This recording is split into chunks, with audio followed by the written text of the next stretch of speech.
Okay, so I'm standing here because we are streaming this. But good morning to everyone who is here in the lecture hall with us. It's good to see quite a number of people have decided to come for this talk on micro-credentialing. So this talk is organized by the FOM e-learning committee together with the research training unit.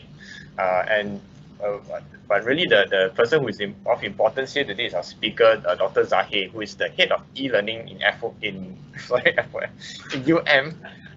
the head of e-learning at ADeC, Academic Development Center, Excellence Center. Yeah, and he has journeyed actually. He has seen the whole spectrum. Yeah, I say spectrum is really spectrum. He was there at the early years of spectrum. He was there when the Ministry of Education introduced the MOOC policies, and he is now really the one that understands probably the best about this new initiative called micro-credentialing. So for those of us in the Faculty of Medicine, we are very excited about this because we know that if we can chunk courses into smaller units, and we don't have to force doctors to sign up for 14 weeks of lectures, but instead say that you can take segments of maybe 6 weeks, 7 weeks, 4 weeks, 3 weeks, and then accumulate that into some kind of accredited certificate. How much benefit would that be to busy doctors? And of course, for people online, I think you are probably thinking about your own target groups and how smaller courses can really benefit these groups of users. So let's put our heads together and welcome Dr. Zahir to give us an introduction to this. So hello everyone. So I see a lot of familiar faces. So I think that's good. So we are in a friendly environment. Thank you for the glowing review from UConn. I actually, although I've been in the post quite long, and I've sort of known a lot, but then there's still much to learn, and I see so much potential. I think that we in UM, especially from FOM, can actually benefit from the approach, and also the new direction, and also from the potential that the MOOC platform and MOOC courses have right now. So I don't want to drag this, so make sure that the screen is okay. So I hope the audience, the online audience, will be able to see the screen. Okay, so let me go back to the slides. Okay, all right. So I have an hour to tell this whole story to you. So micro-credentials in UM. Before we start with the micro-credential, I think it's good that we revisit the ecosystem of MOOCs and micro-credential. Actually, MOOC started way back in 2008, 2009, and the first MOOC courses was actually based on an AI course taught at Stanford University, which actually gathered about 160,000 learners in one platform. Of course, but that's Stanford, isn't it? So fast forward to today, there are now several, I would say, updates or several new development in the MOOC sphere, and also then what's the business model, the next business model that MOOC platforms and also universities can actually tap from the MOOC platform. So to make it quite simple for you to understand, MOOC is a massively online open course. So that is massive, that means it's open for large participation. Open, that means it's open to anybody. And then when you say anybody, it means anybody. So that means students who are in Form 5, for example, Form 3, who likes to learn AI, or who likes to learn healthcare, and they wanted to be a doctor someday can actually go in and learn about healthcare in a MOOC platform. And similarly, a retired doctor or retired surgeon who's still keen to find out new advancement or new new things from the field of medicine can actually go in and learn for free. So that means you can learn for free, but then the business model is normally learn for free, but then if you want to be certified, you need to pay. Okay, so it's called free to learn, pay to certify. Okay, so after a few years of MOOC, then the business model sort of grew and matured a little bit, and then we see two new model, which is micro-credential. So a bundle up of several MOOC courses, and then those bundle up courses will enable the learners to obtain a certificate, a larger certificate. So it becomes a sort of a program certificate. And of course, universities, some universities has now taken that model to apply and to produce an online degree. So that means everything is done online. You get a degree online from the university, and the platform is used to deliver that the university degree program. Of course, for professionals, so doctors are of course professionals. Then you have your own boards or your own associations. So to get CPD points, for example, you can actually team up with the medical board to actually offer a CPD point based curriculum in an online environment. So that is also available, and that can be either here in the program certificate CV, or it can be in like a MOOC or micro-credential form. So to differentiate a little bit further MOOC and micro-credential, of course, MOOC is normally one short course. So it can be 1 week, it can be 2 weeks. Normally, it will be around 5 to 6 weeks or 7 weeks. And research actually shows that that is actually the optimum time period for learning. It is a time course. That means you have a start time and end time. So that's different than OER or Open Education Resource, where it's available 24/7. Because it has a time period, so it start and end date, that means it's a moderated course. So that means somebody or the educator will be there in the course to moderate the course, to manage the learning. Okay, and MOOC course normally, because it's a short course, the hours per week is not really that high, so it's between 2 to 4 hours a week. A micro-credential is a bundle up of several MOOC courses. So that means, say for example, you have one micro-credential that delivers 4 courses, so 4 separate courses. So those 4 separate courses within the micro-credential will normally be introduced, offered sequentially. So that means it can be 3 hours, so 3 weeks course, or 5 3 weeks course. So things like that. So that then after the completion of the course, you will get a micro-credential certificate, which is actually part of a larger course. So if you look at it in the academic or how the university offers courses, you can actually look at it. Let me just fast forward a little bit. That way. Okay, so that means you have a course, and then you have the topics in the course, and then you have the modules. So the modules will be a week, for example. So it's sort of like this. So you have week 1 to 3. So this is introduction to research. So week 1 to 3 is introduction. So there will be, for example, 1 or 2 courses which will contribute to the certificate.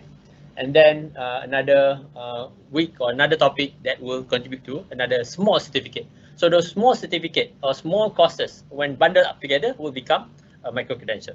So let's go back to the the slide that I'm in right now. So of course, online degree is much further step than that. It would be great if somebody from UM wanted to do that online degree, but of course you have to go through the NQA process, which is quite challenging in itself, isn't it? Okay, so how do you define micro-credential? So it's defined as a digital certification of assessed knowledge. That means the course needs to have content and it needs to have assessment.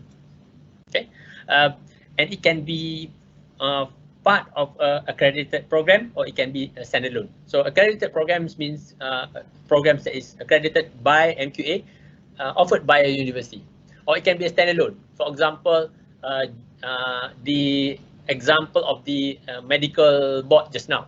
So what kind of board do you have that you need to see? You need to have CPD points to renew your license? Huh? MMC. MMC. Okay. So for example, UM can team up with MMC to offer a micro-credential CPD in whatever specialization there is, surgery or whatever, and that can be conducted online. So the certificate will be issued by the university, and having that certificate presented to the MMC, the learners will be able to actually gain the CPD points. So that is how I think you can strategize, and that's the potential of the micro-credential that we see. Okay, so actually in the MOOC platforms and the MOOC market, there's a number of MOOC providers. So we have Coursera, we have ADeC, you have Udacity. What we have in UM is FutureLearn. So FutureLearn is a part of a larger MOOC platform ecosystem which offers micro-credential. I will share you the website later to show you what kind of courses that's available in FutureLearn, which is a platform that we subscribe to for 3 years, starting 2020 up until 2023. Okay. So if you see the screen there, so different platforms have different names for micro-credentials, but we know that the kind of certificate that they produce, it's actually a micro-credential certificate. Okay, so how it works, just now, as I told you, it's free to learn, pay to certify. So these are for short courses. That means you will get a statement of participation and you get a certificate of achievement when you pay for that certificate. Okay. In a micro-credential course, because it comes with a guaranteed academic credits from the university, or it comes with a guaranteed CPD point from the professional boards, then it is normally pay first. So that means you pay, the paywall comes first, then you go and study or follow the learning within the platform. So micro-credential is for the professional or academic certification. That is accredited by the university. So we have actually in UM 2 MOOC courses within the FutureLearn platform. So it does not give credit, but it actually allows the learners from outside UM to experience learning with UM's educators. So that is also one of the ways that we differentiate MOOC and micro-credential. So a pay for certificate would normally be, look like something like this. So this is from FutureLearn. So it's free to learn. You can learn. So for example, if this course is archaeology course, it's a 7 weeks or 6 week course, you are free to register and go through the whole 6 week of the course, and then normally it will extend it to another 2 weeks for you to think about, okay, I want to have this certificate or not. And then if you upgrade, of course, you will get perpetual access to the course. Okay. And then you get to print the digital certificate, and that digital certificate becomes a testament of you having learned archaeology, for example, from University of Edinburgh or University College London. Okay, but it does not come with a guaranteed university credit. Okay, so in the FutureLearn platform, actually, healthcare and medicine is one of the key push in the platform. So they really like if universities wanted to offer healthcare and medicine related courses. So that is where I think FOM can tap the potential, because you see that a lot of big universities are offering healthcare and medicine course in FutureLearn. And I would like to say that FutureLearn is actually UK based. Okay, it's European based. So quite a big number of universities offering courses in the platform is actually from the UK. So it's when it's first started, FutureLearn is started as the Europe's answer to ADeC and Coursera, because that's where it started first in the US. Okay, so this is just the certificate. What I wanted to share here is the what we have in the ADeC model. Okay, and it's totally reproducible, and it's already been reproduced in the FutureLearn platform. Okay, so this is from the University of University Systems of Maryland. Okay, so it's a micro-credential course at the 7 graduate level course. Okay, it's a 1-year duration with 8 to 10 hours a week. The learners pay 1,350 USD for the whole course, and it consists of actually 7 different courses. Okay, so 7 different courses offered over a year. Then you get the MBA. So ADeC call it a micro masters. Okay, so this is a no exam model. So actually, when you look at the price for the certificate, it's when you look at the price of education in the US, it becomes very interesting and very enticing, because the certification comes with very cheaply, rather than if you go into the university system itself, so becoming a residential student. So another example that I wanted to show, so this is MIT. So MIT offers same micromasters in ADeC on supply chain management. So this course was really popular, so that it generated 4 million in revenue, split between MIT and ADeC. So of course we know that ADeC is actually an offshoot of MIT. So the money goes to MIT.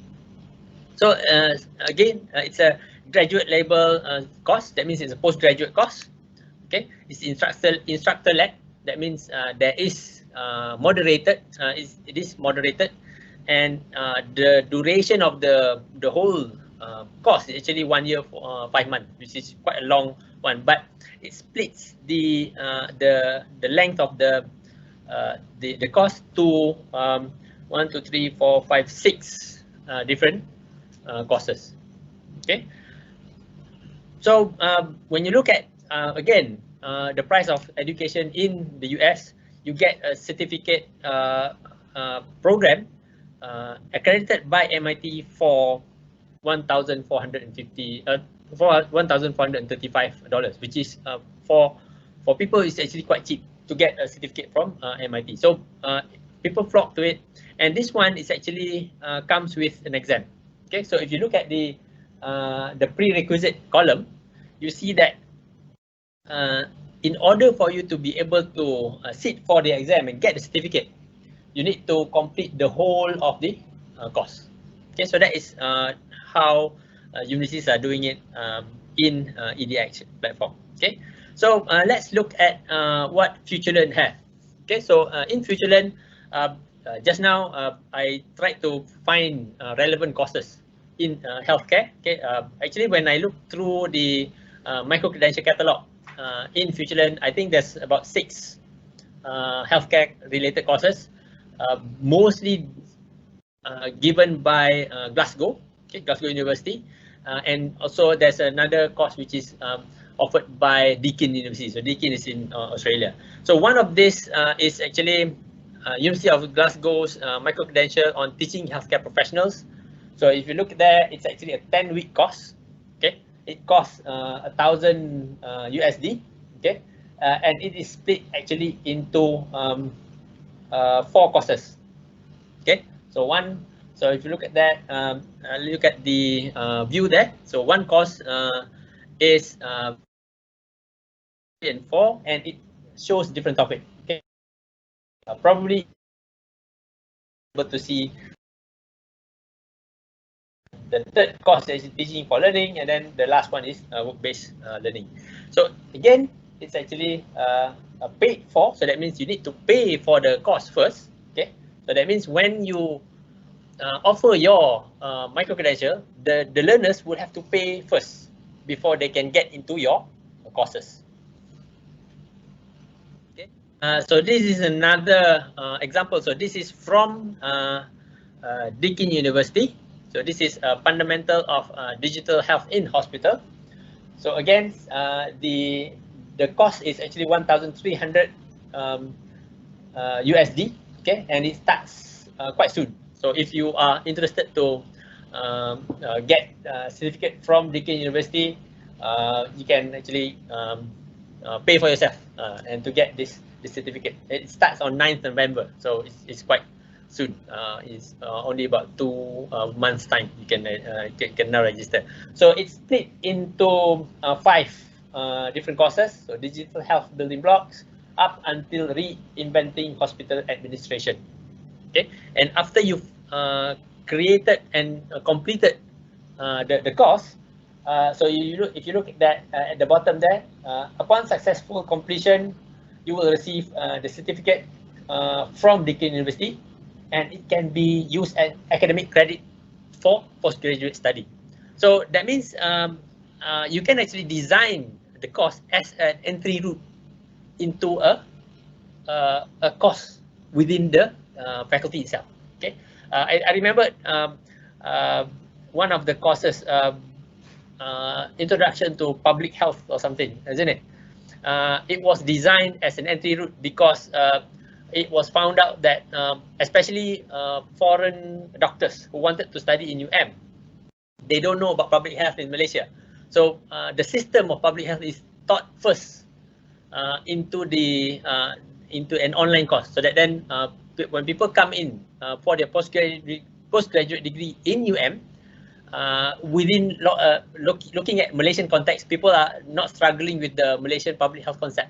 So that is how I think you can also design the course for your like prerequisite for entry, and the learners use the certificate to show, okay, I've done this. That means I will not struggle when you explain concept of public health management in Malaysia. Essentially public health with 14 lectures inside there. So our international students can go through that lectures first before coming to our master program. Yes, exactly. Okay, so let's look at different categories of micro-credentials. So actually the MQA has identified 3 main categories of micro-credentials. Okay, so it can be one which is component of accredited program of a higher education provider. So that means any course that we use our own academic program. Another one which is a component of accredited programs of multiple HEP. Okay, so I'm thinking, because I have known about the National Postgraduate Curriculum Program, I'm thinking this could be it. How you collaborate with different universities to offer this postgraduate curriculum. So you can do it in the MOOC platform, and the doctors, the busy doctors, can actually go through the course or go through the program online. Okay. Of course, you have the freestanding MOOCs. So that means MOOCs that's on niche areas or for specialized purposes, things like that we have with faculty also Akademi Pengajian Melayu. They have 2 courses, which is Introduction to Malay Language and also Islamic Calligraphy. So those are the kind of courses in the freestanding MOOCs. Okay. Okay, so the big picture, if you kan sekarang suka tak nak baca lah, lukis. so this is how it looks like. So the different categories are there. Okay, the first one, category 1, is component of accredited program. So that means it's part of the course that you have.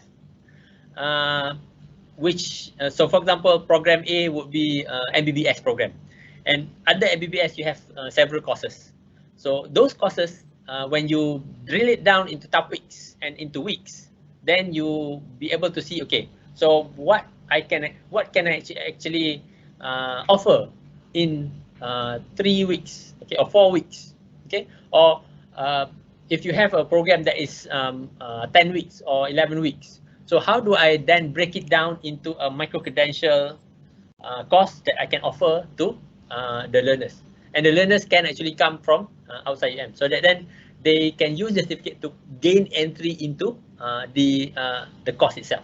Okay, so that is category 1, which is a component of accredited programs. Okay, of course you have category 2, which is it's not really pictured here because it's a collection of courses from different multiple higher education providers. Okay, and then category 3 are the freestanding program. It can be a niche program, it can be a professional development, or for example, if you think that offering micro-credential with MMC is probably a bit daunting, so you can try to offer, instead of 10 CPD, okay, 2 CPD using the category or the freestanding course. So that means probably the CPD would only worth 2 or 3, but then the learning will be around 2 or 3 weeks. Okay, so you can design it that way. So in UM, we have identified that we wanted to, in the end, we'll be able to offer a program certificate, so an online degree. So that is the long-term plan. We will want to be able to one day offer an online degree. Okay, but the journey to go there will need to have baby steps, because offering an online course is not as it's not similar to offering a residential course where you are with the students face to face. Okay, and of course with the field of medicine, there is a limit to how you can actually offer. So you cannot trust a doctor who never touched a patient and then getting an online degree, isn't it? So then you can actually design the courses or the micro-credential to supplement or to complement the clinical teaching. So anything that can be done online, you can do it online. So this takes me back to a project that I had. So Yukong is also a member of that project with INIA.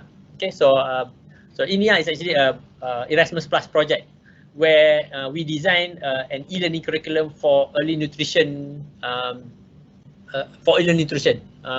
it's for pediatric doctors and also nutritionists.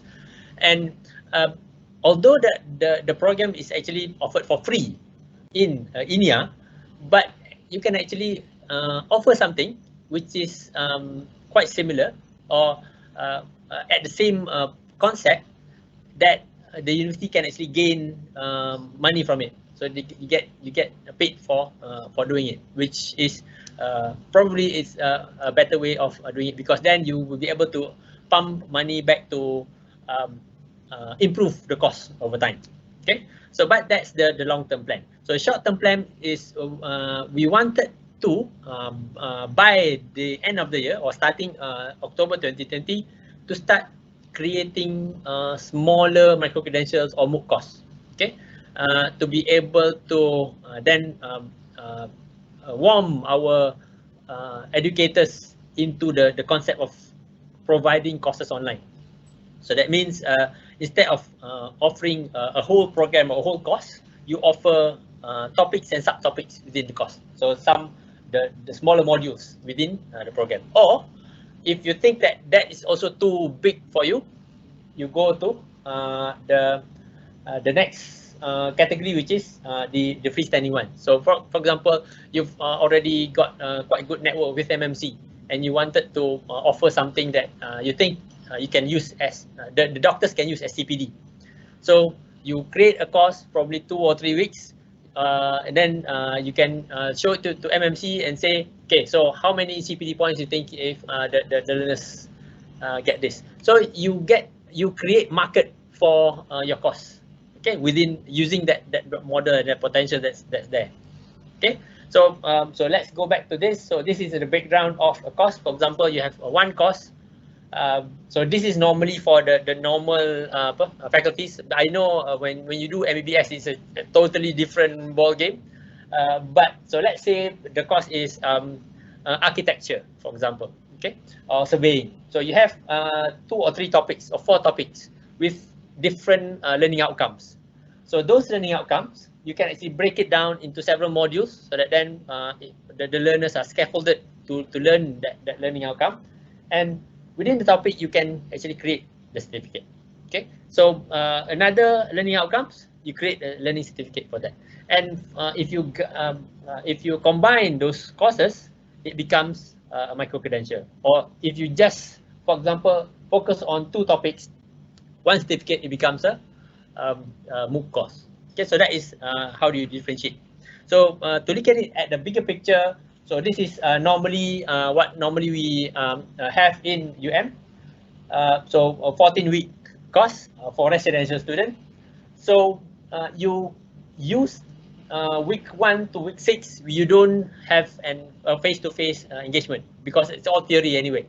So you use the micro-credential, or you use the MOOC platform to offer the course, not just for you and your students, but you think that this is also marketable for the larger audience. So you use that theory course to offer a certificate.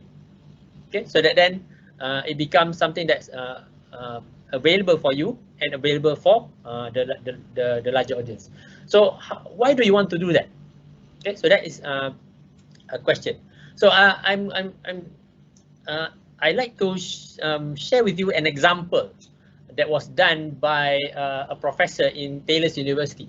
Okay, so this professor, if you know, now he's the provost at Herod Ward, Mushtaq Ratabi.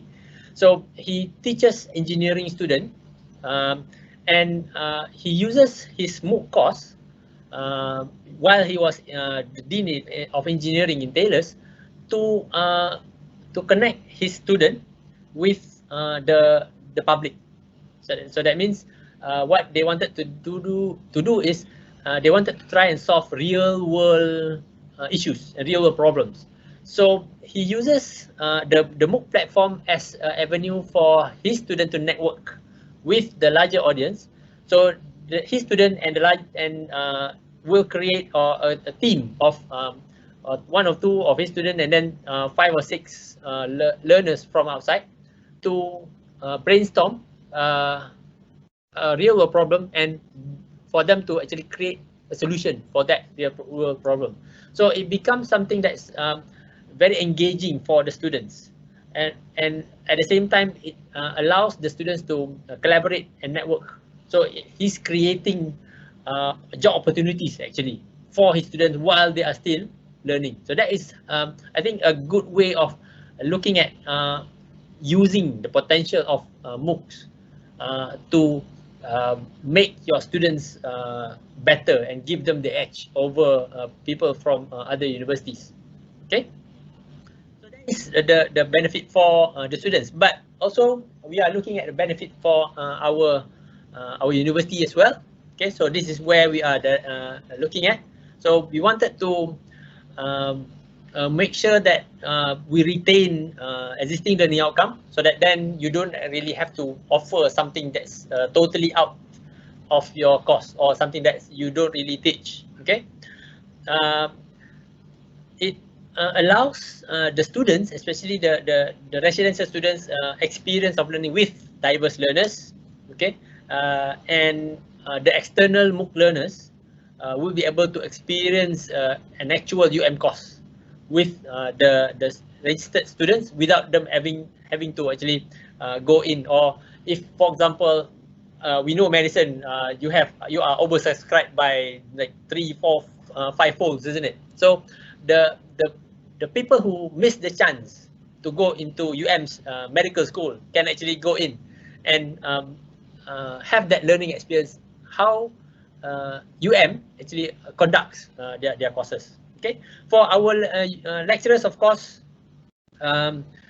although it's increased and complex teaching workloads, but it's actually a good avenue of your professional growth. Okay, you are being showcased as the academics, not just within the university walls but outside, and people would know you, and of course then you will get invitations for networking, for projects, for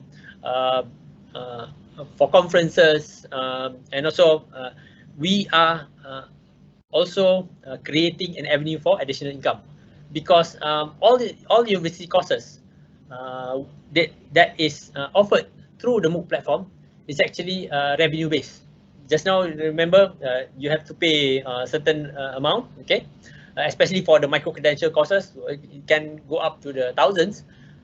There is actually a revenue, a share agreement within the university and platform. Okay, so the platform will help us market the course. We don't have the marketing capabilities and expertise, so the platform will market the course, and we will get a revenue share of 50% of the cost. And at ADeC, we've already fought for the revenue share will go to the educators or to the people who develop the courses as well. So there will be a certain cut for the university to pay for the license subscription. We actually pay 10,000 British pound every year for the license. So and also there will be cut for the faculty as well. Okay, so the faculty will get the money, the developers will also get the money, and we wanted the course to be run regularly. So that means, for example, you run it once a year or twice a year. Okay, so that then the revenue would always come in, and you'll be able to continually upgrade and fix and fine tune the course, so that then you can actually get more learners. Okay. Of course, the faculty, department, and program will help UM to achieve the ministry KPI. So actually, the university have a KPI to produce MOOCs. Okay. Of course, since we are revenue sharing, we will also give part of the revenue to the faculty. Okay, and we see that we envisage that we wanted to be alongside all the global top universities who offer courses online. Okay, and we see that MOOCs is one of the avenues that we can do that. Okay, so the way forward, the policy direction that the university is having or is doing is we are going to pilot several MOOC courses next semester. Okay, and as I said before, the short-term plan is that for the heads of the department and program coordinators to identify what are suitable courses that we can offer, either MOOC category 1, IC, FOM have potential to category 2 as well, in collaboration with other universities, and also category 3. Okay, and the long-term plan at the university, we wanted to identify future academic programs that will someday become an online degree that is offered by the university itself. Okay, so in conjunction with actually the COVID-19, so it's not really in conjunction with COVID-19, because of COVID-19, our MOOC platform is offering a FutureLearn UM FutureLearn campus campaign. So that means our educators, our staff, and our students will be able to join and get free access and free certificates from selected MOOC courses. So not micro-credential, MOOC courses. Okay, then that means they will be able to learn and then obtain the certificate as part of the campaign. So you don't have to remember just now is free to learn, pay to certify. So it's actually free to learn since you are a student, UM student and UM staff, free to certify as well.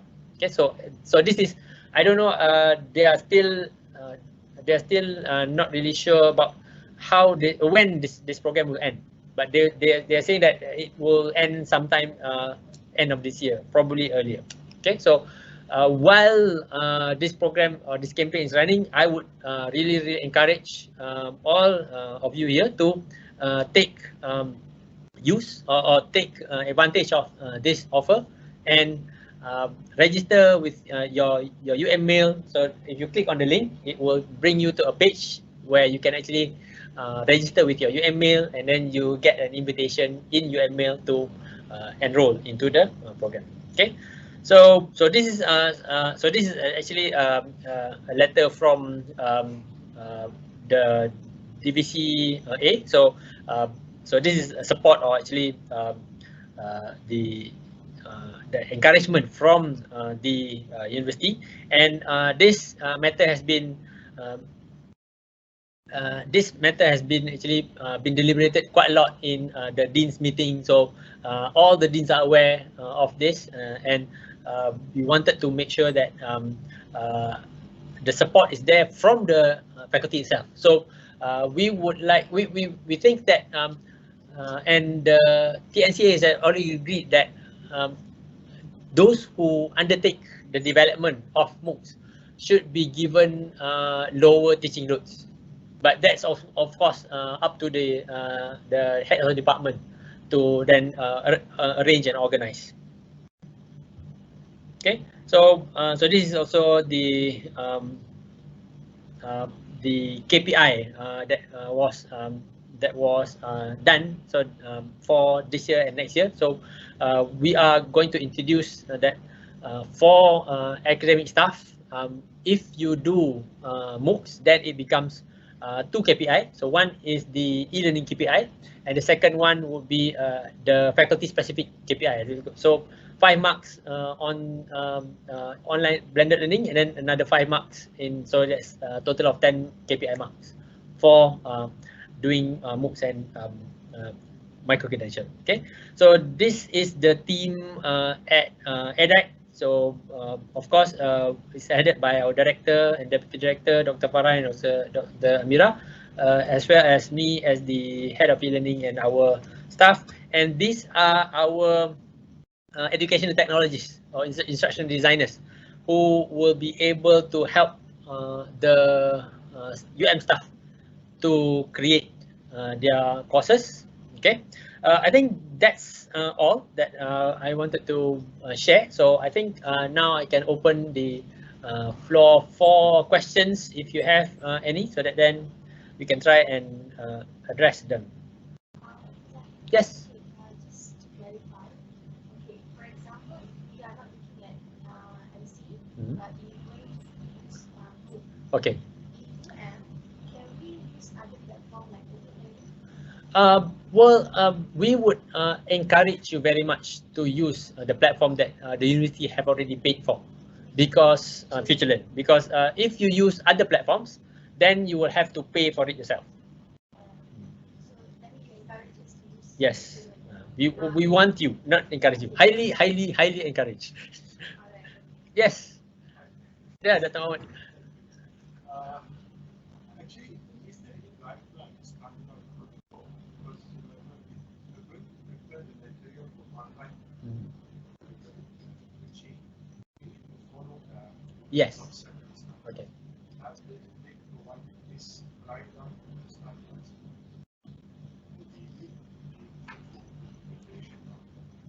Courses. Yeah. Okay. So actually, we do with the education and technologies team. We've come up with templates for the educators who wanted to create courses, and we have already created the kit, so that then when you email us, so if you want to create a course, email us with the potential course title, and then we will actually email you back a kit that you will need to fill in, and then the kit will contain the contents that you wanted to have or to offer, the title of the course. If you want to have videos, then of course what kind of videos do you want, and the design of the course itself. So with that information, where after you fill in the template, then you will get to join our educational technologists, book a meeting with them, so that then they will actually go through and help you with the planning of the course. What about designing the course? Yes, we will help with that. Pay, right? So financially, it is support from them. Oh, okay. Sign, something. Okay. It's very important. Okay. So thank you for the question. Since the platform is run on a revenue share base, okay. So what we were hoping is that the faculty will provide the seed money to the educators who want to create the course, because this seed money will be able to actually be recouped after you've opened the course and you've got learners who pay for the certificates. Okay, so at the central level, we can't really give the financial support, but we will give support in terms of providing the instructional designers to help with the development. Okay, so I think it's a good investment for the faculties, because the faculties will also get a cut of the share from the revenue share, apart from the educators themselves. Yep. For example, when it comes to the learning resources, for example, like let's say I want to create a video for my for my teacher classes, I have, for example, animation. So it all should be designed and created by the course author instead of your end staff. Am I right to say that? So what we are going to, so the question is whether we will we will create the course content for you. The content now, let's say everything is already on database, right? You already have the learning outcomes, you already have, let's say the activities, but of course the activities you redesign that to fit our future learning platform. So when it comes to the video creation, let's say I want to do an introduction video. Let's say part of my learning, my teaching, I want to do some animation, graphic. So that means all the learning resources should come from the instructor itself. Am I right to say? Yes, the content should come from you, but we will help you with the scripting.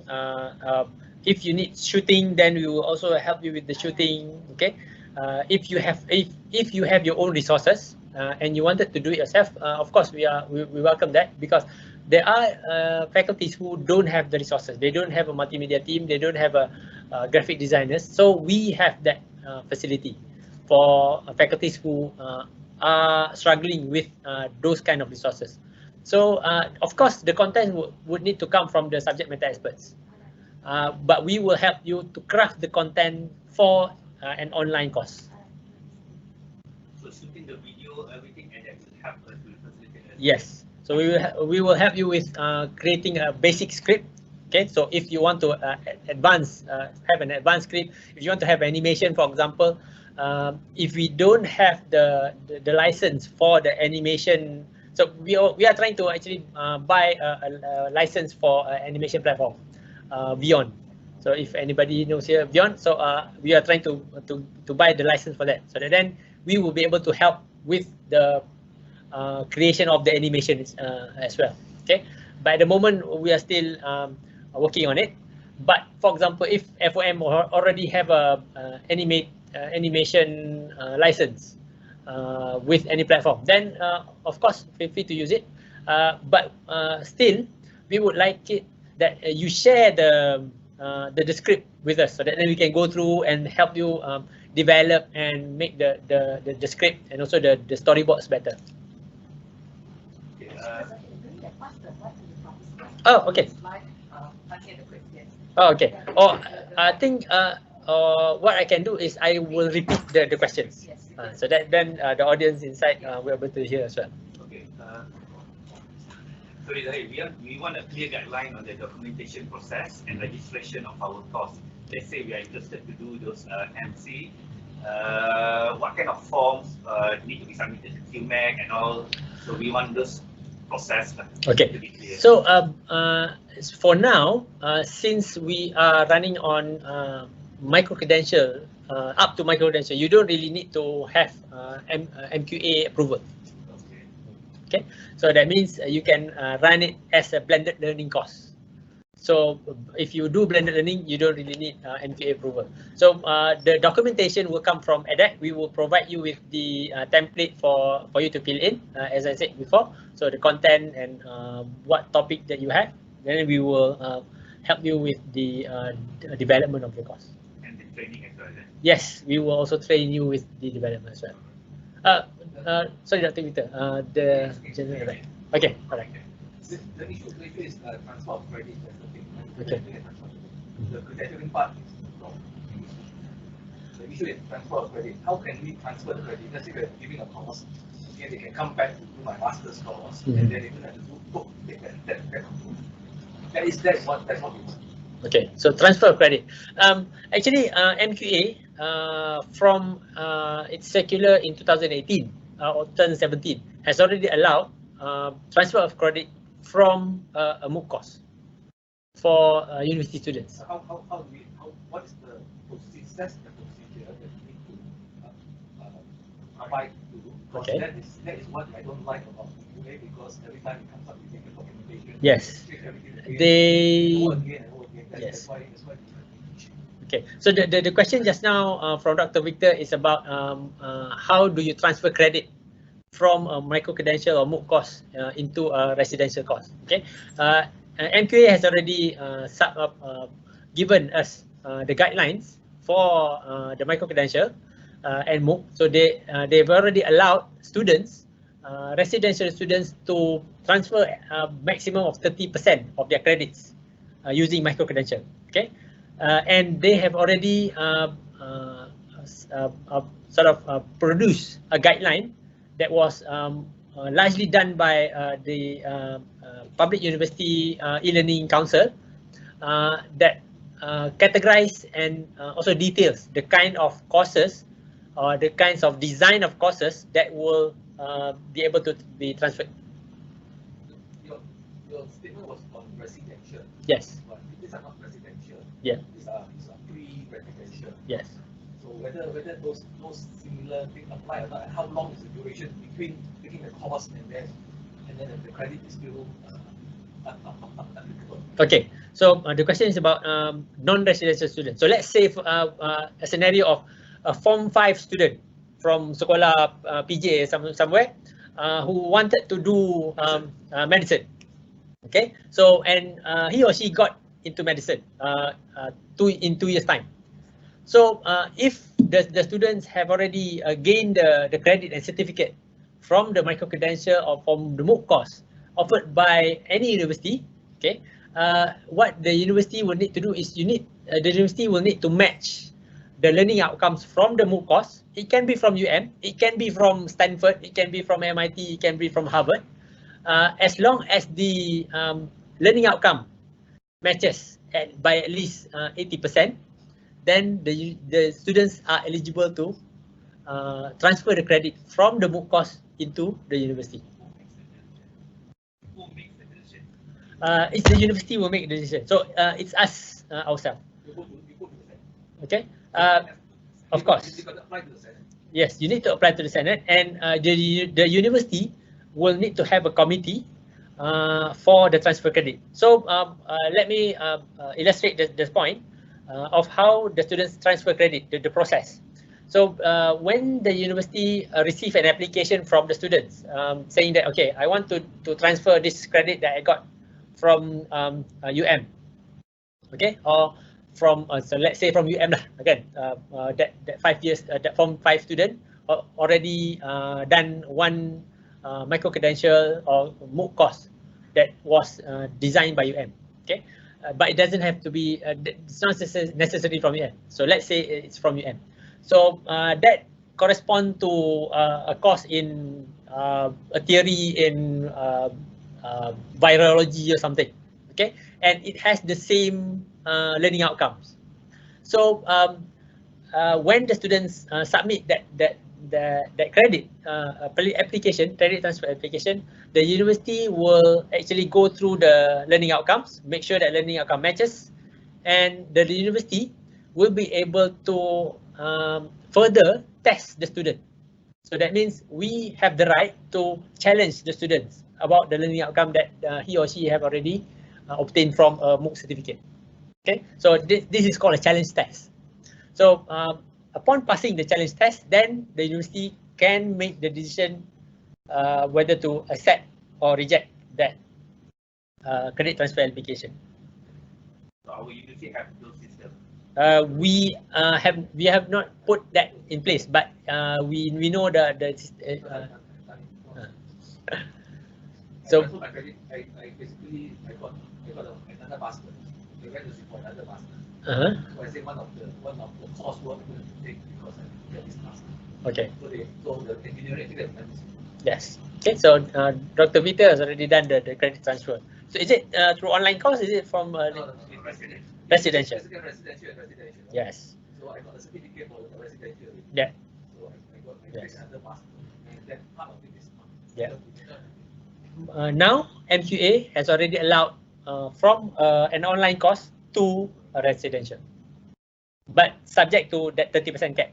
So that means if you have a 120 credits program, then only 40 credits are allowed to be obtained through credit transfer.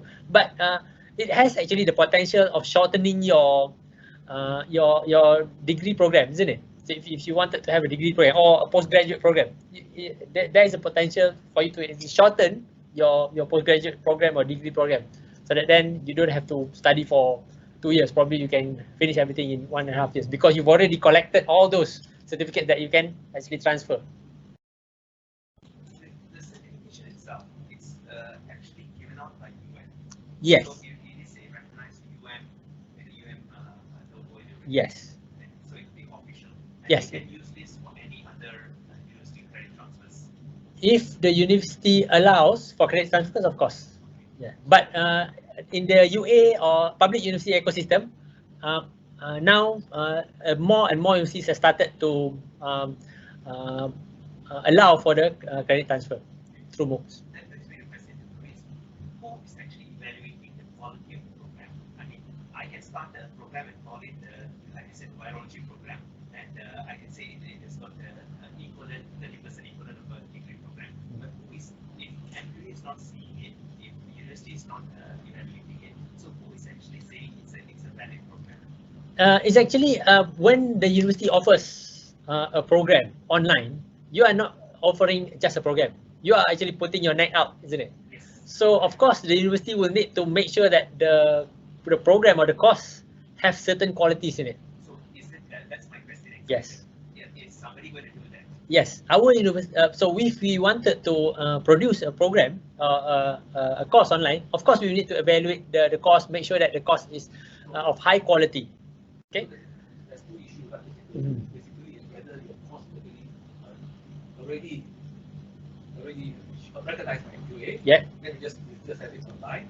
There's no problem. If the new course, then you have to go through the MQA. You have to go through MQA. Well, it depends on how you wanted to use the course. If it's just a short course without credit transfer potential, then you are open to produce anything like what APM did with their introduction to Malay language and Islamic calligraphy. It's not tagged to any residential course, so it's open. No, because earlier you said things like CPD. I think that's going to be of a lot of interest to medical technology. Yes. Because that is a very important. Yeah. So we can start professionalism, ethics. Yeah. I don't know, medical legal things we don't cover on a normal basis in our medical school. Yeah. And this will be courses we can offer. So that's the standalone, category 3 standalone courses. that would probably be the best way for us in the medical faculty, I think, to jump into something like this. Instead of trying to convert our own medical faculty programs into micro-credential courses, because I'm sure we don't want to shorten our course any further. Okay, so the question was about the potential of MOOC and micro-credential for professional development. Yes. Okay, and of course, I've seen the potential since the early days of MOOC, where you can team up with bodies like the MMC or other regulatory bodies that offers CPD points. Then you will be able to produce a course where you have a UM logo, and then you have the MMC logo, for example, and it will be calculated as a CPD point giving cost.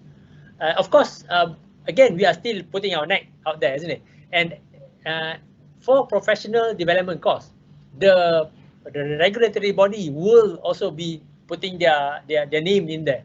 So of course, you would want to produce something that's of a high quality. It has to be reviewed. Okay, even with the standalone course that we have with APM, we have external parties to review the course. So the Islamic calligraphy, we get some hard expert from API to review the course.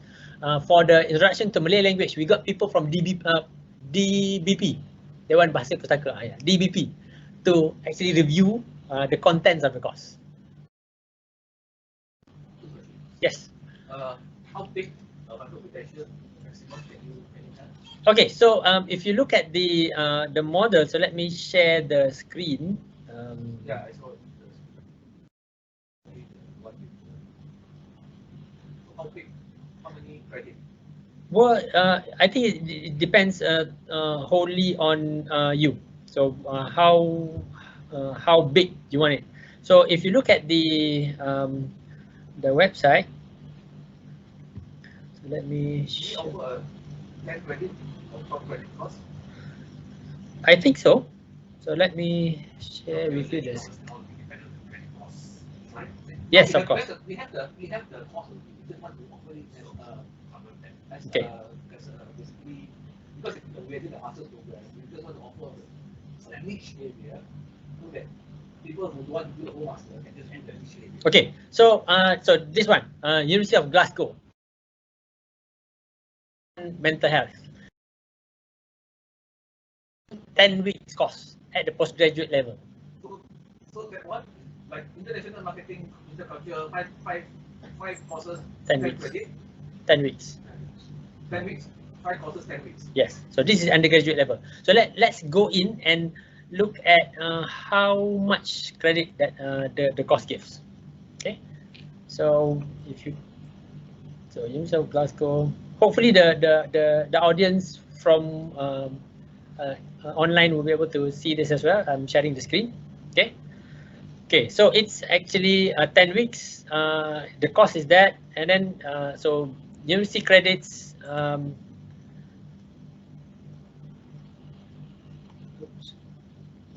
Okay, so that's 10 UK credits at postgraduate level. So, but their credit is different.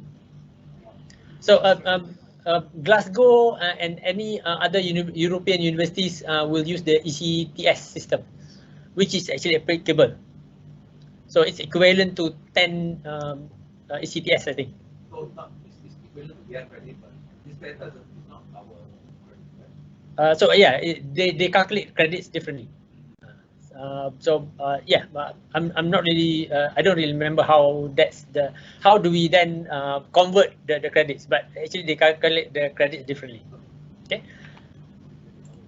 Yes. So there's no limitation. So there should be no limitation, but the cap is there for a program. 30%. Yeah, 30%. So that's based on MQA. So if you have a sort of postgraduate level, so a lot of these micro-credentials are actually offered at postgraduate level because the payment is actually comes early. Okay, so that's why it's more interesting for the learners who are at the postgraduate level to actually go in and offer courses. and join courses. Okay, so let's see the one from Deakin University. Okay, so this is quite a more clear approach or clear transfer of credits, isn't it? So one Deakin credit is equivalent to 15 UK credit modules or 4 US credit hours and 30 ECTS. Okay, so they've actually calculated the thing for us. So which one is ours? There is another conversion for us. I don't remember which. I'm not really sure how, but actually there is another conversion for us because there are credit transfer programs that you can get from external universities to UM. Who decides the price point? Normally the price is the base price is decided by the platform. Okay, and then of course we also have a say in how much the price should be, but it will be need to be above their base price. Who owns the program? We still own the program. We still own the university. The university. What about the authors? The authors are assigned as the authors for the copyright, because all courses offered by the university is copyrighted to the university, with the educators assigned as the authors. Okay, so let's say the author leaves the program or leaves the university or is moving somewhere else. Yeah. What happens to the program? The program still is still owned by the university because the copyright resides with the university. And the university decides who is take over. Yes. So is there agreement between university and instructor? Yes, actually the university has its own copyright policy, IP policy, isn't it? So and it's administered by UMCIC. UMCIC. So UMCIC actually administers and manages UM's copyright. So if you, for example, if you are doing a course, an online course, and you wanted to use a copyrighted material from a different universities or different organization, you can actually go to UMCIC, get UMCIC to obtain the copyright so that then you can use it. I just have one question regards to your slide just now. Mhm. You mentioned that one course, let's say there's a 14 weeks of lectures, you can break into 1 to 3 and then can give a certificate on that 1 to 3 lectures. What certificate is that actually? That is a standalone certificate. So the question is, so just now when you look at the course, isn't it? A course structure is like this. So this is just now the syllabus from fundamentals of digital health. Okay, so you can offer course 1, for example, digital health building block as a course, a short course that gets 1 certificate. Okay, but when you combine courses, so for example, this one you have digital health building blocks, you have patient information management, you have technologies for hospital digital health and the critical success factors and reinventing hospital administration. So a collection of that becomes micro-credential certificate. But one course can become micro-credential as well? One course, yes, if the course is long enough. So I noticed just now there is this one course from Glasgow, isn't it? So it's actually a single course. Yeah, single course 10 weeks. So that means they put everything in just. So ours like 14 weeks of lectures.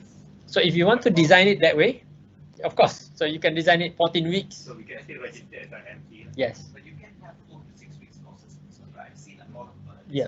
courses. On average, they range anywhere from 4 to 6. 4 to 6 weeks. Yes. That's the average. So 4 to 6 weeks is normally a short course. The minimum credit hours for one MC, can we get like just 3 credit hours for one registered micro-credential? It's all up to your design. So you can design it that There's way. no minimum. Yeah, credit there's no minimum. The problem is not that. The problem is whether the credit can be transferred or how to transfer the credit. Yes. Whether that is feasible. Right? Yeah. And that depends on your learning outcomes. If it's too short, you cannot transfer the credit. What's the point of the student Yeah. staying and then getting a certificate that you cannot use it later? Okay. So the question is about how big is the course that allows for credit transfer. Okay. So we've written the guideline to enable, for example, a learner who combines the learning outcome from different courses. So that means, let's say, for example, virology just now. So the learner get one learning outcome from a 5-week course from Stanford University, and then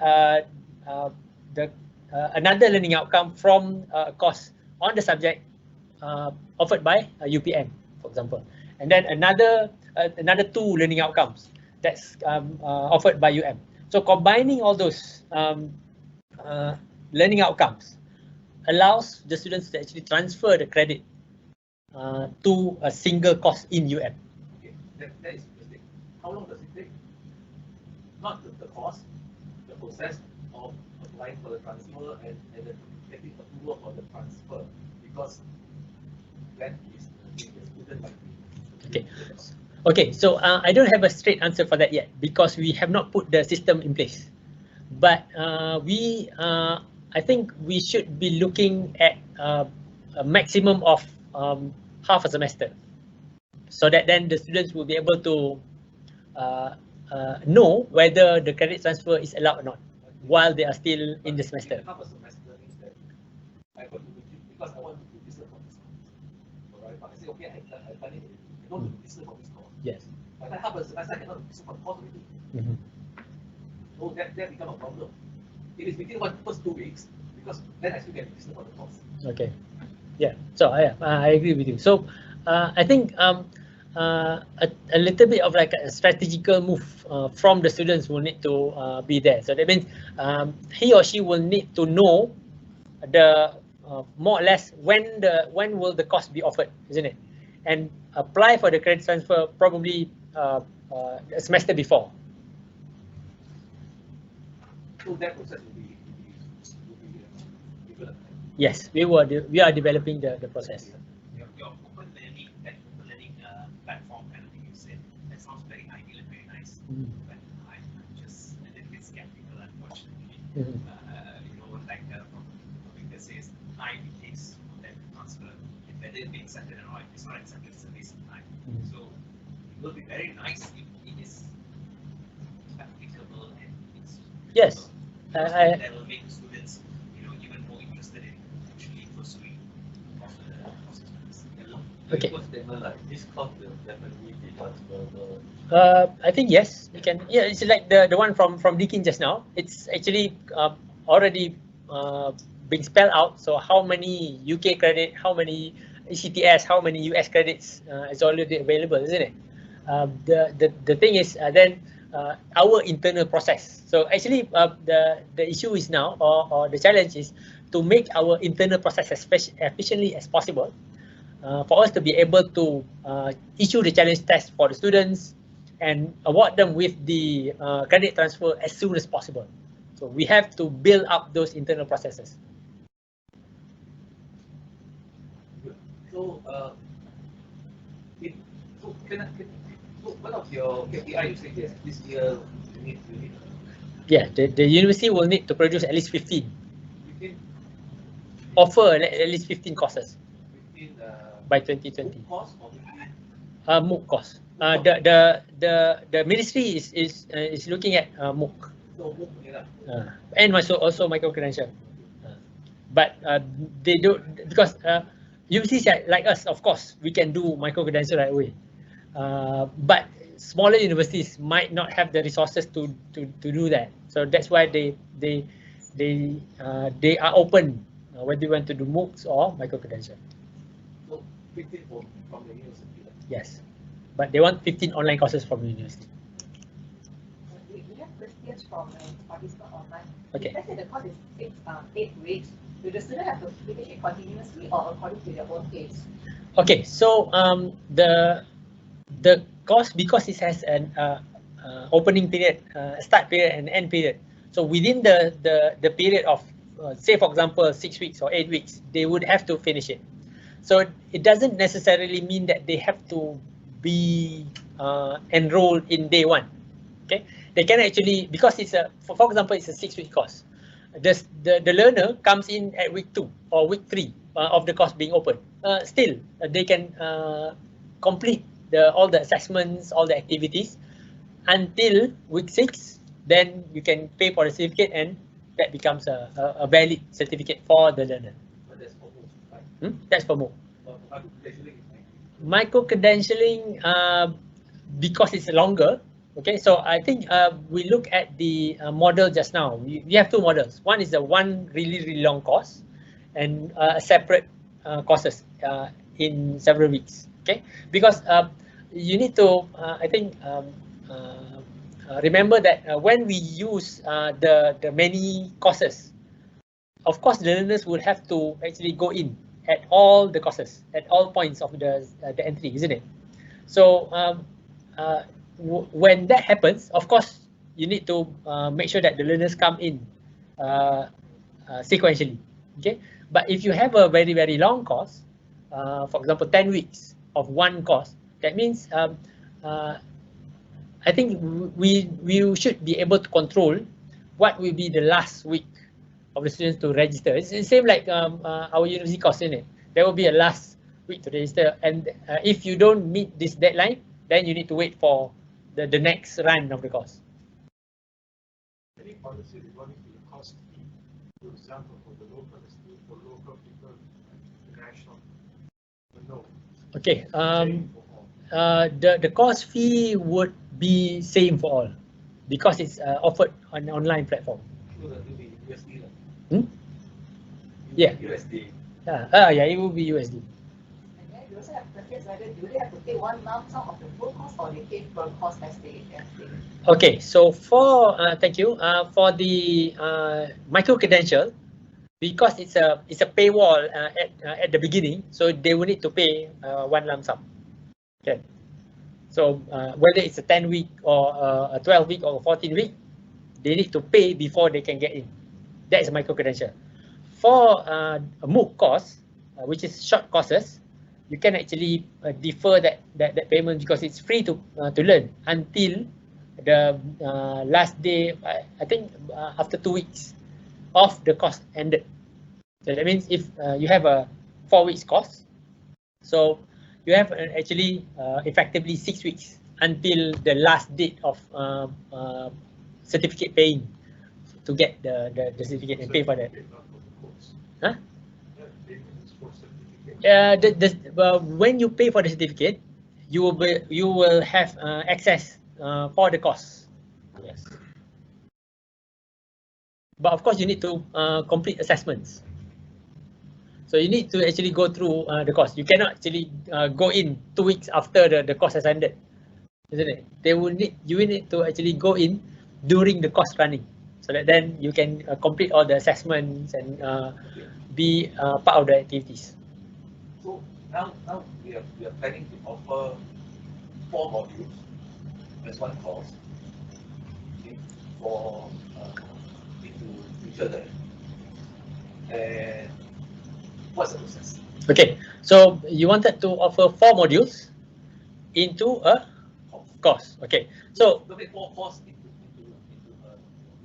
okay, so 4 courses. So it can be 4 courses if it's related. Then you can do a micro-credential. If it's not related, of course, you need to separate into short courses. Okay, so so that is the first question I would ask, whether it's related or part of the course. It's basically related. Basically, we have to offer occupational certificate of occupational. Okay, all right. So that means you can design it as a micro-credential. Okay, so as we see in the model just now, you can combine everything into one single course. No, it's okay. I'm okay. No problem. I just want to know what are the technical process that you need to go through to reach that spot. Okay, so you need to submit your course title, potential course title, and also the contents to ADeC. Then we will give you the template and the starter kit for you to actually complete. And then you will be able, after you've completed all the starter kit forms, we will give you a booking so that then you can sit down with our instructional designers, and they will actually help you to develop the contents for an online course, including if you need videos, if you need animation, if you need storyboard, scripting, of course you will need all those. To that, then you can actually design the course as effectively as possible. And then there will be a few sessions with the instruction design. So you go back and then you refine. For example, you give you a basic script. So you need to actually refine the script, put in because they are not subject matter experts. You are. So you will need to actually refine the script and refine the storyboard, bring it back to us. Then when you need video, for example, then of course we will help you to shoot the video. If you need audio recording or you need to record something, then of course we will help you. If we cannot, then we will get PTM, the multimedia team, to also join in and help. And then after you finish the course, then we will want you to get an external reviewer, so that then the external reviewer will be able to say that, okay, so this course looks okay. And then the course also will be reviewed by the Future Learn team to make sure that everything is in order before the course is allowed to be open and offered. How long does it take? Well, it depends on how long the process and the course will be. So can I offer in October? If you have all the contents if you have all the things in place, but I think 4 modules to finish it. Also the faculties, and we have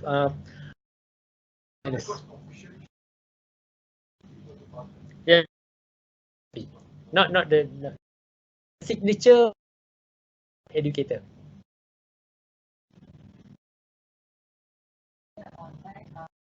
Or using or agency.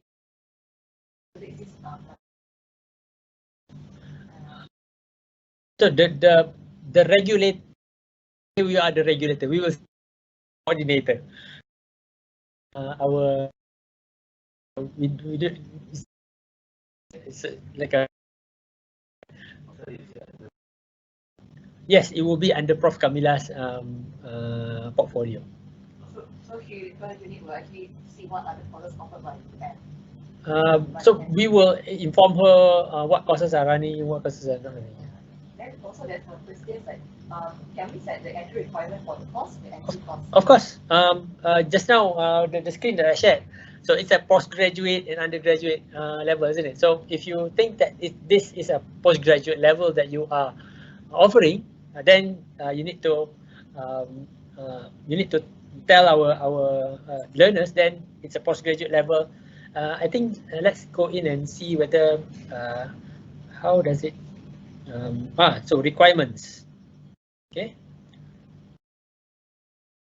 so this is the requirement. At least upper second class honors degree in relevant degree, psychology, medicine, nursing, occupational therapy, public health, public policy, UK universities, overseas qualification of equivalent standard, registered healthcare professional qualification. So you can set up all those for the learners if you think that it's a postgraduate level or professional level course, isn't it? With if you for example, if you want to obtain CPD, MMC, then you need to register with MMC, and you can put in the requirements for the course. So how I got to check every time. The learners, yes, they will need to look at the. No, not the learners. I register. I put in a certificate. So you as the person who offer the course, you have to go through this committee or this committee to go through this to review and approve this. Okay, so for reviewing purposes, we would like to ask. Actually, we ask the developers themselves to identify a suitable reviewer. No, not that. I'm talking about this one. Oh, this part. So it's the university. It's going to be the university. So the thing is, the university will decide. Yes. So how long does it take? No. The university will follow. Normally, will follow the developers. I understand. Like I just registered. I submit my certificate. do I need to submit my certificate or do I don't need to submit my certificate to confirm that I have this level? So How to prove that the person already required, to fulfill this requirement? Before sitting for the Okay. course, right? Okay. This course. These are the how we can prove who is going to decide. Okay, when so the decision will come from the educators themselves. So then when people started to put the cost into their list, okay, when they start to register, of course you will need to get all this from them, isn't it? So they will need to submit all this, say yes. So the educator can decide that. Yes. There's no body in which to decide. Yes, I mean, if for example you are offering this with MMC, of course then you will you can create. Offer this with the university.